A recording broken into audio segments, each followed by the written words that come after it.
I want to start this episode with several assumptions that should be non-controversial, assuming that complex trauma looks here in Ohio the same way complex trauma presents where you are. So let me know if these assumptions sound true based on everything you know about complex trauma, or let me know if I'm wrong. If we can agree on these assumptions, then we should be able to agree about the need for options when approaching clients with pervasive wounding. Assumption 1.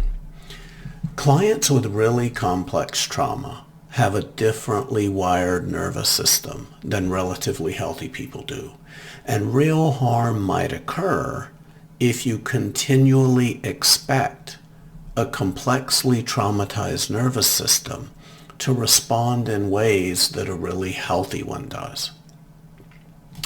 Assumption 2, clients with complex trauma don't have a short list of things they need to resolve so that they can be okay. Complex trauma is pervasive. There are 158,000 hours in childhood, and a lot of those hours were spent in survival mode. And the wounding didn't stop when they were 18. The ratio of good days to bad days are dramatically tilted bad. Their trauma is encyclopedic. Assumption 3. Regardless of how you've ever worked with clients with complex trauma, when you're working effectively, it has always been at the intersection of what is productive and what is tolerable. If it's not tolerable, that work is not safe. Assumption 4. Complex wounding in childhood directly affects the type of learning that occurs and does not occur in childhood.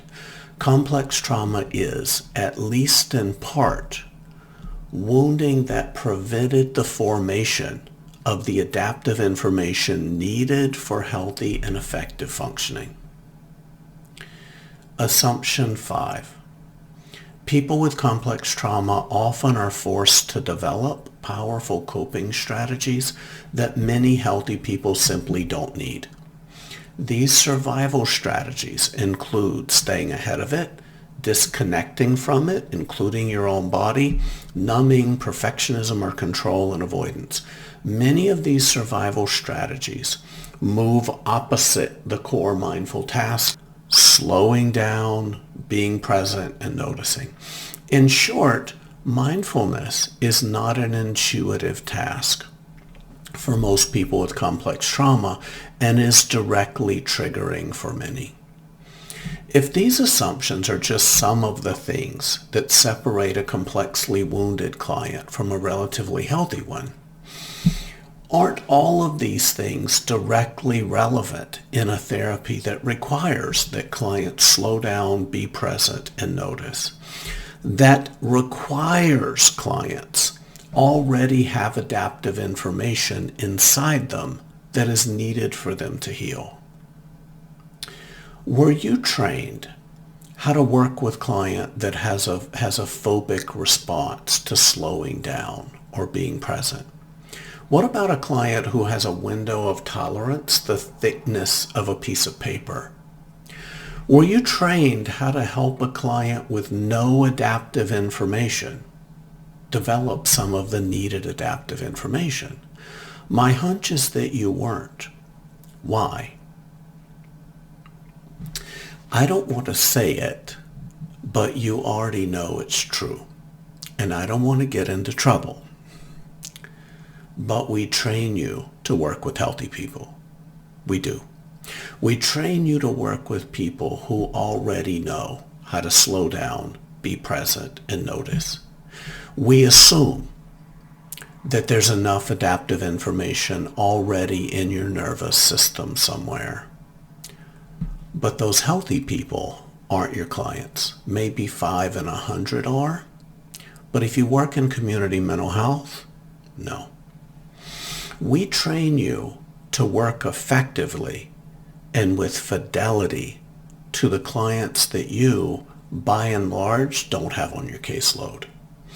And I want to be clear, if What you're already currently doing works well for your clients, meaning that you can effectively start them doing EMDR therapy and they consistently return to do more, then please keep doing exactly what you're doing. The world needs you to keep doing what you're doing. But if you're losing clients or your clients are losing interest in EMDR therapy, and especially if you're wondering if EMDR therapy is the modality you need to be practicing, hang in there. I've got really good news. EMDR is effective for treating the shit show that is complex trauma, but it's not fast. And you have to match your interventions to the nervous system that you're working with. Clients with complex trauma will not be crammed into a machine built for someone else without incident. And I will say it because Shapiro does. Sometimes those incidents are re-traumatizing or might send a client straight out of this world. Phase one. Do you know what you can do with a relatively healthy client in phase one? You can do EMDR therapy exactly the way we trained you. You can even do 10 worst with them, whatever. Their trauma history is largely a list of a handful of things. And when those things happened, they probably had support, visibility, and language for that wound. They probably weren't gaslit, shamed, humiliated, and blamed for the trauma. Their list of traumatic experiences stands out because it is exceptional. It's an exception from what was normal for them and in their childhoods. For relatively healthy people, trauma is rare and exceptional.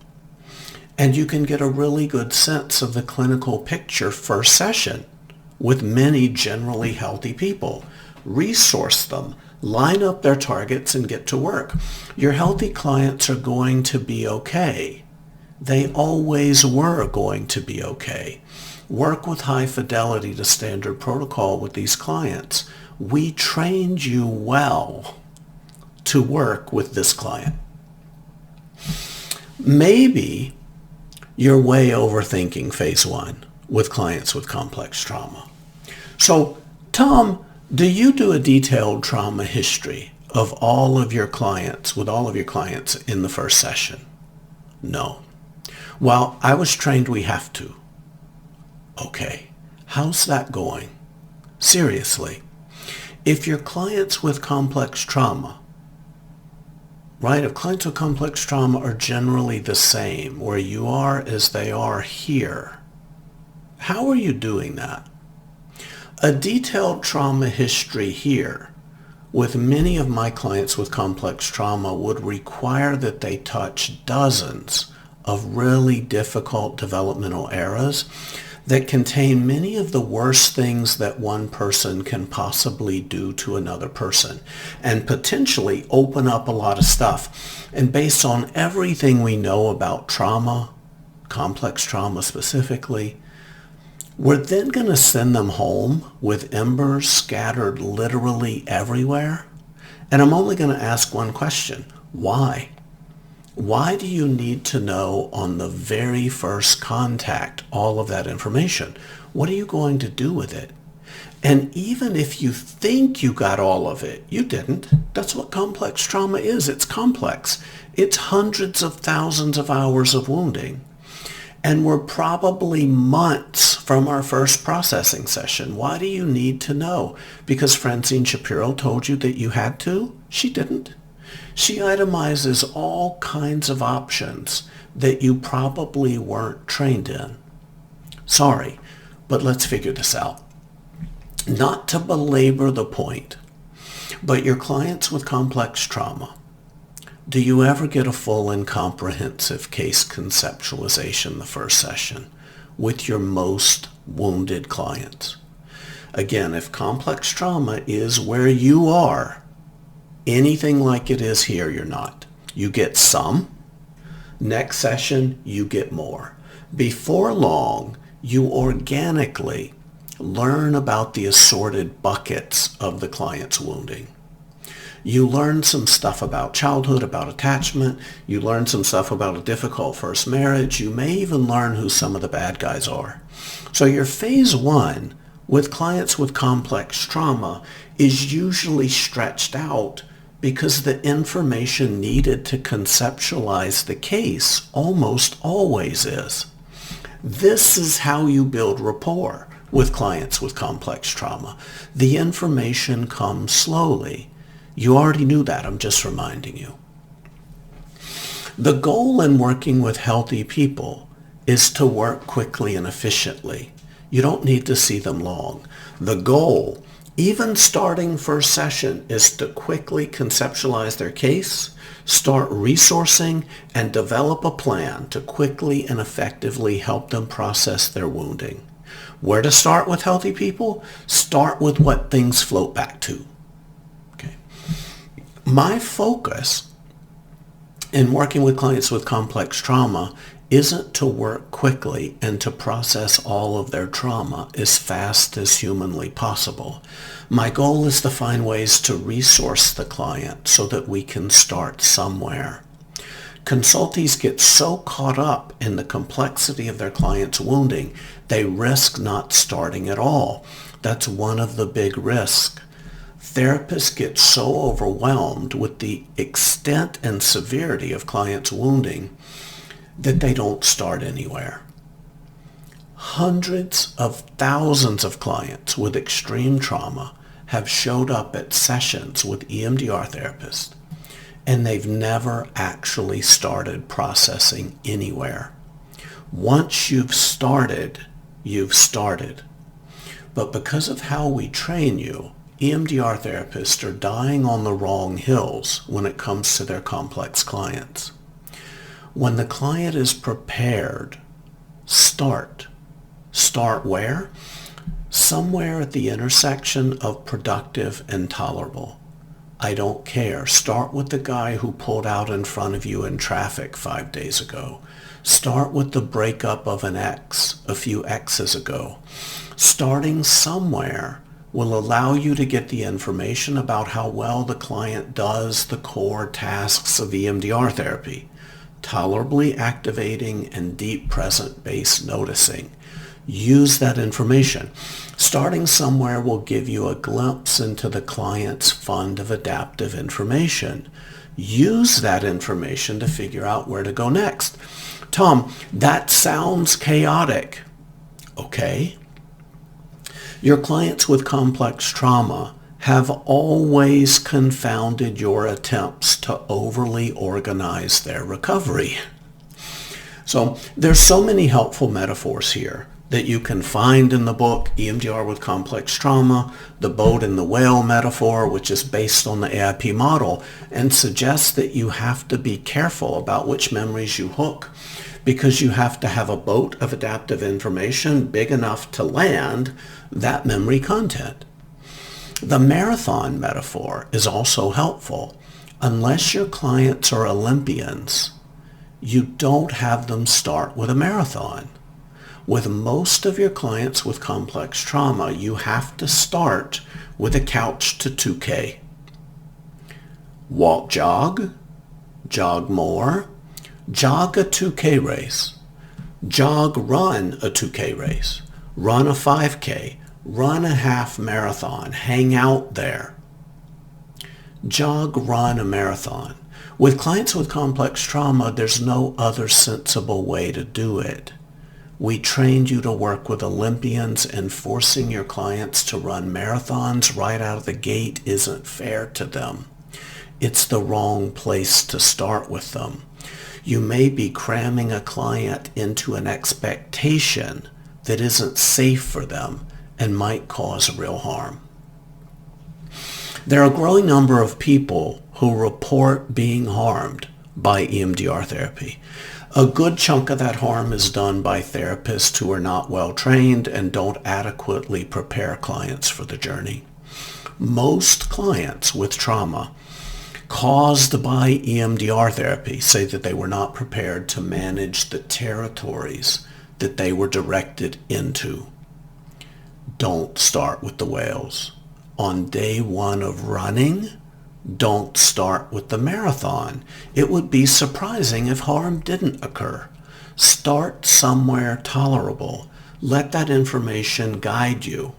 When clients struggle in EMDR therapy, that's information. When they're doing awesome, that is information. Use that information in the service of the client's recovery. I promise you that EMDR therapy can be a magical way to work with clients with complex trauma. We just need to see clearly the nervous system that we're working with and take sensible cautions with it. If you've been working with clients with complex trauma for years, you already know how to do this. And I know you want to do EMDR correctly, but doing it correctly requires that you do it in ways that make sense for your client's unique nervous system. In summary, rapport builds slowly with complex trauma. Work intentionally. Start somewhere. Don't do anything that isn't trauma-informed with your client because Shapiro, Tom Zimmerman, or anyone else said to. Remember that EMDR is not a magic wand, and we're connecting information to other information. And when clients lack the needed adaptive information, we have to help them develop it, and that's not an easy it's not an easy or fast clinical task. Your clients with complex trauma, assuming you can keep them, will be on your caseload for a few years before they can largely reset a sizable chunk of their wounding.